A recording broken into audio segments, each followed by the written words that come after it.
The first thing I noticed after that phone call and the president had considered, people stopped coming to the villa to come and see the president.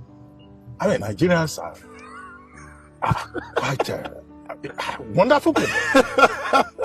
I mean, as president, yes, there's always pressure. Yes. All kinds of people, they want to come and see the president. They want to call. Some will even say, oh, if they can just have a chance to come and say hello to him. Do you know that the villa became ghost town? The traffic to that villa just disappeared. Wow. Instead, we were seeing pictures of people already going to the other side, the president-elect, including members of the Jonathan government. They had changed camp, yes. they had switched loyalty, and the speed with which that was done was most amazing. Mind-blowing. So I'll give you one example. There was this gentleman who you would say, was very close to the president. I mean, the fact that a man is a president does not mean you won't have personal friends. There will be friends who will come around, who will have almost direct access to him. So I saw this gentleman. He was coming in, and I said, how are you, sir? Good morning, or good afternoon, or whatever.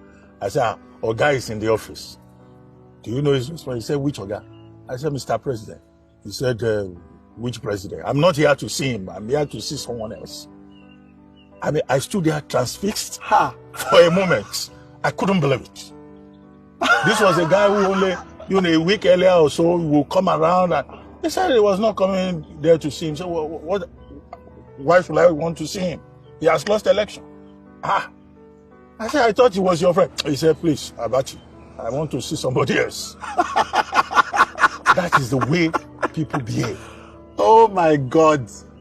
And then, of course, even around the villa, some of the people around, they started taking excuse. They wanted to go to the village, or they wanted to go to London for check-up. These were people who would ordinarily not move an inch, who want to be, in the presence of the president all the time. And that taught me a lesson, that you are only as relevant as the position that you occupy. The moment you lose power, you look around, you won't see nobody. At the time in the morning, it will just be about 3 or 4 of us around the president. And then, do you know the funny part of it? On the day of the handover, we left from the handover ceremony straight to the airport. Now, many of the people who were supposed to follow us, because we were going to Yenagoa, we were following the president to Yenagoa. That was supposed to be his final trip in the presidential jet and the helicopter. Do you know that when we got to the airport, we looked around, there were very few of us following him. In fact, some people, just ignored us at the handing over ceremony. They had moved to the other side.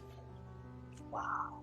And then when we got to the airport, to the presidential wing, do you know that the people there, they didn't want to open the presidential lounge for us? The president had just handed over. He was on his way back. And that became an issue that Nigerians had switched immediately. They didn't want to open the presidential lounge. They said, no, that, there's another president now. So was he expected to sit outside?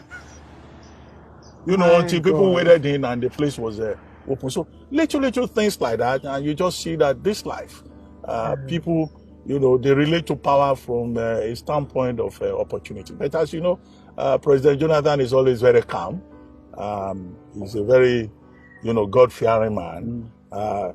He didn't bother himself. But it's people like us around him who will be saying, no, this is not right.